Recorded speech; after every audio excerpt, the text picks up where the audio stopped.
ಚೆಲುವೇರ ಹಿಂಡಿನಲ್ಲಿ ಹೊರಬರುವ ನಗುವಿನಂತೆ ಕಿಲ್ಲ ಕಿಲ್ಲ ಕಿಲ್ಲ ಗುಸ ಗುಸ ಗುಸ ಲಲ್ಲೆಯಲ್ಲಿವೆ ಹೂಗಳು.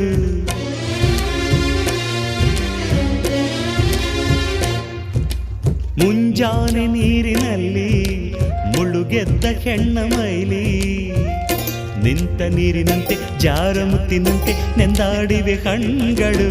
ಹೆಣ್ಣಿರದ ಭೂಮಿ ಹಂಗೇಕೆ, ಹೆಣ್ಣಿರದ ಸ್ವರ್ಗ ನಂಗೇಕೆ, ರಸಿಕನ ಬಾಡಿಗೆ ಚೆಲುವೆಯೇ ಹೋಳಿಗೆ ಎಂದನೊಬ್ಬ ಮಹರಸಿಕ. ಅಂಬರವೇರಿ